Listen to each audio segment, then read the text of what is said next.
باہر برآمدے میں سے کھڑک کھڑک کی آواز آئی تو چوہے نے بل سے نکل کر دیکھا کہ رخسانہ میڈم اپنے شوہر کے ساتھ ایک چوہا دانی خرید کر لائی ہیں۔ جب چوہے نے یہ منظر دیکھا تو وہ گھبرا گیا۔ رخسانہ میڈم اور اس کے شوہر یہ باتیں کر رہے تھے کہ دیکھ لینا اب یہ چوہا اس شکنجے میں ضرور پھنس جائے گا۔ چوہا بہت پریشان ہوا اور پریشانی میں اس نے یہ بات جا کے کبوتر کو بتائی۔ کبوتر نے کہا بھائی یہ تمہارا مسئلہ ہے، تم جانو اس مسئلے سے کیسے نمٹنا ہے، تم جانو اس مسئلے سے تمہیں کیسے نکلنا ہے۔ چوہے نے جب یہ بات کبوتر سے سنی تو مایوس ہوا اور مایوسی میں وہ مرغے کے پاس گیا۔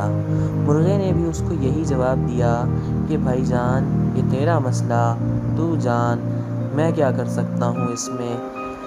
پھر یہ بات اس کو اور بری لگی تو وہ آخری امید کے سہارے بکرے کے پاس گیا۔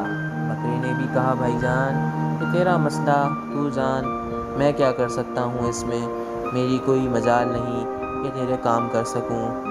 تو وہ پریشانی کے عالم میں واپس اپنے بل میں آ کے بیٹھ گیا۔ جب وہ بل میں بیٹھا دبک کے کونے میں بیٹھا اور رات کا انتظار کرنے لگا۔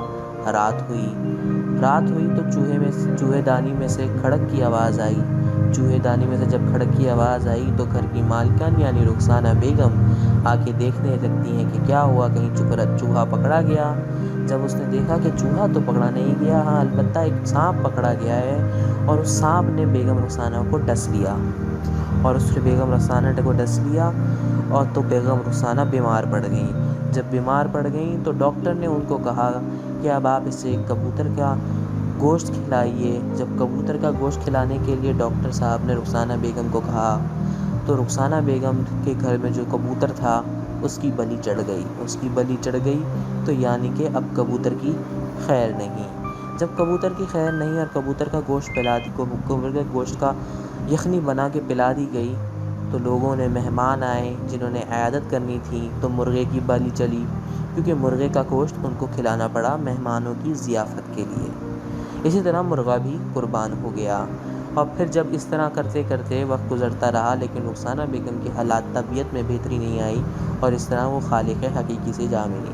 جب وہ خالق حقیقی سے جا ملی تو پھر لوگوں نے تعزیت کے لیے آئے جنہیں بکرے کا گوشت کھلانا پڑا، یعنی اب بکرے کی بھی بلی چڑھنے والی تھی۔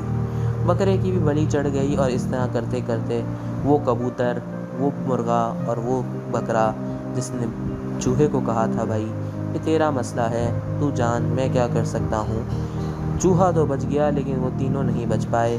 جب وہ تینوں نہیں بچ پائے تو بچوں اس سے یہ سیکھ ملتی ہے کہ آپ کے پاس اگر کوئی اپنا مسئلہ لے کر آئے تو ضرور یہ مت سمجھیں کہ وہ ان کا مسئلہ ہے، کہیں نہ کہیں کبھی نہ کبھی وہ مسئلہ گھما پھرا کے آپ سے بھی تعلق رکھتا ہے۔ جزاک اللہ۔